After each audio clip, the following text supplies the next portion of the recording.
பூமியில இருக்கக்கூடிய மக்கள், இவங்களுடைய இன்னைக்கு நிலை, கடந்த கால நிலை, பூமியுடைய அடுத்த கட்ட பரிணாம வளர்ச்சி எப்படி இருக்கும்? அத பத்தி இன்னைக்கு வீடியோல பேச போறோம். வாங்க வீடியோக்குள்ள போலாம். நான் உங்க சபரி அன்புடன் உங்களை வருக வருக என வரவேற்கிறேன். வாங்க வீடியோக்குள்ள போலாம்.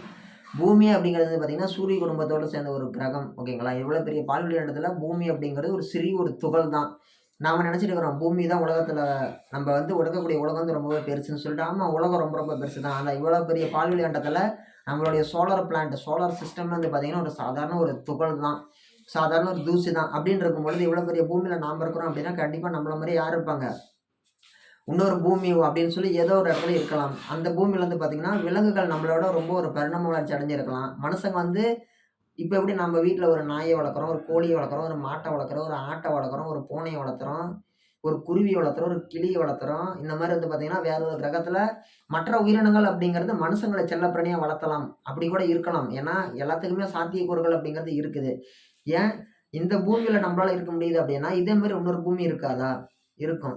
ஏன் இருக்கும்? எப்படி இருக்கும்? இப்ப இன்னைக்கு 10வது படிக்கிற கிளாஸ்ல இப்ப இன்னைக்கு நம்ப கிளாஸ்ல ஒரு பையன் 400 மார்க் எடுக்கிறவன் இருக்கிறான் அப்படின்னா, அந்த ஒரு 40 பேத்துக்குள்ளாடி ஒருத்தன் தான் வந்து பார்த்தீங்கன்னா, கிளாஸ்ல ஒருத்தன் ஃபர்ஸ்ட் ரேங்க் எடுக்கிறான். அதனால தமிழ்நாடு முழுக்க வேற யாருமே 400 மார்க் எடுக்க முடியாதுன்னு சொல்ல முடியுமா? சொல்ல முடியாது. அவன் பக்கத்து கிளாஸ்ல யார் இருப்பா? இன்னொருத்தன் இவன விட அதிகமா 410 மார்க் எடுக்கிறவன் ஒருத்தன் இருப்பான். ஒரு ஸ்டூடண்ட். அதே மாரி தான்.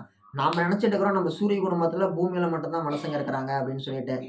நம்மளுக்கு பக்கத்து கிளாஸ் மாரி சோலார் பிளானட்ட விட்டு வெளியில போய் நம்மளால துல்லியமா ஆராய்ச்சி பண்ண முடிஞ்சுச்சு அப்படின்னா, கண்டிப்பா அங்கேயும் வந்து நம்மளோட அட்வான்ஸ்டு மாடர்ன் டெக்னாலஜியோட வேற உயிரினங்கள் அப்படிங்கிறது இருக்கக்கூடும்.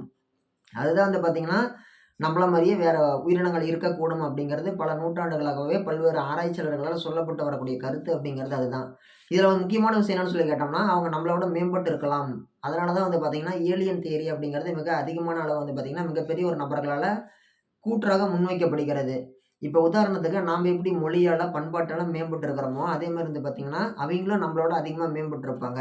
ஸோ இதுக்கெல்லாம் ஒரு சிறந்த உதாரணம் அப்படின்னு சொல்லி பார்த்தோம் அப்படின்னா, உலகத்தோட பல்வேறு நாடுகள்ல இருக்கக்கூடிய நம்மளால நம்பவே முடியாத விசித்திரமான மற்றும் நம்மலாம் அப்படியே அதிர்ச்சி ஆகுற மாரி நெறைய விஷயம் இருக்குது. அதுல எல்லாமே வந்து பார்த்தீங்கன்னா, ஏலியன் தான் இத பண்ணியிருப்பாங்கன்னு சொல்லி நம்மள அசர வைக்கிற மாரி இருக்குது.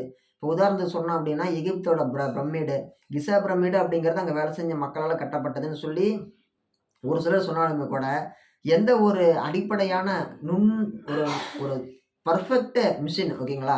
பெர்ஃபெக்ட் மிஷின் கட்டிங்ன்னு போட முடியக்கூடிய இந்த காலகட்டத்தில, இன்னைக்கு பண்ணக்கூடிய டெக்னாலஜில பண்ணோம்னாலே ரொம்ப வருஷம் ஆகும். அவங்க அன்னைக்கு 20 வருஷமா கட்டியிருக்கிறாங்க அந்த ஒரு மிகப்பெரிய பிரமிட. அப்படி இருக்கும் பொழுது, அதெல்லாம் படிச்ச வல்லுநர்கள் என்ன சொல்றாங்க, அவங்க வந்து பார்த்தீங்கன்னா, 1 நிமிஷத்துக்கு ஒரு கல் எடுத்து வச்சிருக்கணும். அல்லது 3 நிமிஷத்துக்கு ஒரு கல் எடுத்து வச்சிருக்கணும். அப்படி அவங்க எடுத்து வச்சிருந்தா மட்டும் தான் 20 வருஷத்துல அவ்வளோ பெரிய மெகா ஸ்ட்ரக்சர பிளான் பண்ணி அவங்களால கட்டியிருக்க முடியும். ஸோ இது ஹவ் இஸ் இட் பாசிபிள்? இது வந்து சாத்தியமே இல்ல. இது எப்படி சாத்தியம்? அங்க இருந்தவங்கலாம் எப்படி கட்டுனாங்கன்னு தெரியலங்கிறாங்க. உண்மையாலுமே வந்து பார்த்தீங்கன்னா, அவ்வளவு துல்லியமா கட் பண்ண முடியுமான்னு சொல்லி கேட்டோம்னா, கட் பண்ணியிருக்கிறாங்க. 5000 வருஷம் முன்னாடியே கட் பண்ண அந்த கட்டிங் அப்படிங்கிறது தான் வந்து பார்த்தீங்கன்னா, இன்னைக்கு வரைக்கும் நிலைச்சு நிக்குது. அது வந்து பார்த்தீங்கன்னா, ஏலியன்கள் கட்டியிருக்கலாம்னு சொல்லி பெரும்பான்மையான மக்களால் நம்பப்படுகிறது. அது மட்டும் கிடையாது. அவங்க வந்து நம்ப அமெரிக்கால இருக்கக்கூடிய நெவாடா பாலைவனத்தில ஏலியன் சம்மந்தப்பட்ட ஆராய்ச்சிகள் அப்படிங்கிறது ஏரியா 51ல செய்யப்படுகிறது அப்படின்னு சொல்லி பல பல 10, 20 வருஷம் இல்ல. பல 40, 50 வருஷமா பெரும்பான்மையான மக்களால் நம்பப்படுகிறது. இன்னொன்னு அவங்க வந்து யூஸ் பண்ணக்கூடிய விஷயம் எல்லாமே வந்து பார்த்தீங்கன்னா, ஆன்டி கிராவிட்டி ஓகேங்களா? அது என்னப்பா ஆன்டி கிராவிட்டின்னு சொல்லி கேட்டீங்கன்னா, நம்ம யூஸ் பண்ணக்கூடிய வெஹிக்கிள்ஸ்ல எதுல பண்றோம்? ஃபியூல்ல பண்றோம். ஃபியூல் அப்படிங்கிறது என்னது? ஒரு பெட்ரோலா இருக்கலாம், அல்லது ஒரு டீசலா இருக்கலாம். இன்னைக்கு காலகட்டங்கள்ல வந்து பார்த்தீங்கன்னா, நெறைய பேர் என்ன பண்ணிட்டாங்க, பேட்டரியில ஓடக்கூடிய வாகனங்கள் அப்படிங்கிறத எல்லாருமே யூஸ் பண்ணிட்டு இருக்கிறாங்க. அப்படி இருக்கக்கூடிய ஒரு சூழ்நிலையில எல்லாருமே வண்டியில போறாங்க, வராங்க. இவங்களுக்கெல்லாம் ஒரு எரிபொருள் அப்படிங்கிறது தேவை. எரிபொருள் அப்படிங்கிறது ஒரு அடிப்படையான ஒரு சக்தி, அத்தியாவசியமான தேவை. எரிபொருள் இல்லைன்னா, எரிபொருள் அல்லது எரிசக்தின்னு சொல்லலாம். அது இல்லைன்னா நம்ம எதுவுமே பண்ண முடியாது. இது வந்து பார்த்தீங்கன்னா, அனைத்து உயிருள்ள மற்றும் உயிரற்ற இயங்கும் பொருட்களுக்கு எரிசக்தி அப்படிங்கிறது தேவை. அது என்ன எரிசக்தி? இப்ப இங்க இருக்கக்கூடிய ஒரு பேப்பரு காத்தடிச்சு இந்தாண்ட நவுந்து போகுது அப்படின்னா, இந்த இடத்துல இது இங்கேருந்து இங்க நவுறதுக்கு ஒரு சக்தி தேவை. அந்த சக்தி எரிசக்தியா எது யூஸ் ஆகுது? காத்து. காத்து அப்படிங்கிற எரிசக்தி மூலியமா இங்க இருக்கிற பேப்பரு காத்தடிச்சு அப்படி நவுருது. ஒரு மனுஷன் இங்கேருந்து நான் இங்க நடந்து போறேன் அப்படின்னா, உடம்பு சும்மா நடக்காது. அதுக்குள்ள இருக்கக்கூடிய உயிருக்கு வந்து பார்த்தீங்கன்னா, உடம்பு இயங்குறதுக்கு சத்து தேவை. அந்த சத்து அப்படிங்கிறது சாப்பிடக்கூடிய உணவின் மூலியமா கிடைக்குது. ஓகேங்களா? அதனால தான் வந்து பார்த்தீங்கன்னா, மனிதன் இயங்குறதுக்கு ஒரு எரிபொருள் தேவை. ஒரு எரிசக்தி தேவை. எரிபொருள் தான் எரி சக்தியாக மாறுது. எரிபொருள் என்னது? நம்ம சாப்பிடக்கூடிய ஃபுட்டு சைவமாக இருக்கலாம், அசைவமாக இருக்கலாம், வெஜ்ஜாக இருக்கலாம், நான்வெஜ்ஜாக இருக்கலாங்கிற மாதிரி அது வந்து வெந்ததா இருக்கலாம், வேவாமல் இருக்கிறதா இருக்கலாம். அது என்ன வெந்தது, வேவாதது? வெந்தது அப்படின்னா சமைச்ச ஃபுட்டு, வேவாதது அப்படின்னா பச்சை காய்கறிகள்னு சொல்லலாம். பச்சை காய்கறிகள் அப்படிங்கிறத நம்ம வந்து சமைக்காமலே சாப்பிடலாம். உதாரணத்துக்கு ஒரு சில பழங்கள்லாம் நம்ம சமைக்கவே முடியாது. ஆப்பிள் நம்ம சமைக்கிறோமா? கிடையாது. கரும்பு சமைக்கிறோமா? கிடையாது. இந்த மாதிரி வந்து திராட்சை பழம் சமைக்கிறோமா? கிடையாது. இந்த மாதிரி விஷயங்கள் நம்ம சமைக்காம சாப்பிடக்கூடிய ஒரு ஃபுட்டு ஓகேங்களா? ஃபுட்ல வந்து ஃப்ரூட் தனியா இருக்குது, வெஜிடபிள் தனியா இருக்கு. இந்த மாதிரி இதெல்லாமே வந்து பார்த்தீங்கன்னா, மனசு எல்லாம் இது பண்ணிக்கிறது. அதே மாரி நம்மளுக்கு எப்படி எரிபொருள் தேவையோ, அதுக்கு ஒரு எரிபொருள் எரிசக்தியா மாறுதோ, அதே மாரி ஏலியன்ஸ் யூஸ் பண்ணக்கூடிய எரிசக்தி அப்படிங்கிறது என்னவா இருக்கும்? Anti gravity. ஆன்டி கிராவிட்டிங்கிறது என்னன்னு சொல்லி கேட்டோம்னா, இப்போ ஒரு காந்தம் இருக்குது. அது இது சவுத்துன்னு வச்சுக்கோங்களேன். இதுவும் சவுத்துன்னு வச்சோம்னா 2ம் ஒட்டவே ஒட்டாது. ஒண்ணு சவுத், ஒண்ணு நார்த்துன்னு வச்சோம்னா டக்குனு ஒட்டிக்கும். அதே மாரி தான் அவங்க யூஸ் பண்ணக்கூடியது, நம்ம புவியீர்ப்பு விசைக்கு ஒரு கிராவிட்டி பவர் இது இழுக்குதா? பூமி மேல இருக்கிறது எல்லாத்தையுமே இழுக்கும். இப்ப அவங்களும் இதே ஆப்போசிட்ல வச்சா தான் இழுக்கும். அவங்க அதே மெத்தட்ல வச்சாங்கன்னா, இப்படி வந்து அப்படியே இப்படி மிதக்கும். அதே மாரி அவங்க சம்திங் ஏதோ ஒரு ஆன்டி கிராவிட்டி நம்மளுக்கு அப்பாற்பட்ட ஏதோ ஒரு விஷயம் அவங்க யூஸ் பண்றாங்க. நம்மளுக்கு வந்து அட்வான்ஸா அவங்க யூஸ் பண்றாங்க. ஸோ இன்னைக்கு வரைக்கும் வந்து பார்த்தீங்கன்னா, பூமியில நடக்கக்கூடிய விஷயங்கள் எல்லாமே வந்து பார்த்தீங்கன்னா, அன்னைக்கு இருந்து இன்னைக்கு வரைக்கும் ஏலியன்ஸ் அப்படிங்கக்கூடிய ஒரு விஷயம் இருக்குது அப்படின்னு சொல்லி பெரும்பான்மையான மக்களால் நம்பப்படுகிறது. ஓகே. வானத்துலருந்து அவங்க வருவாங்கன்னு சொல்றாங்க.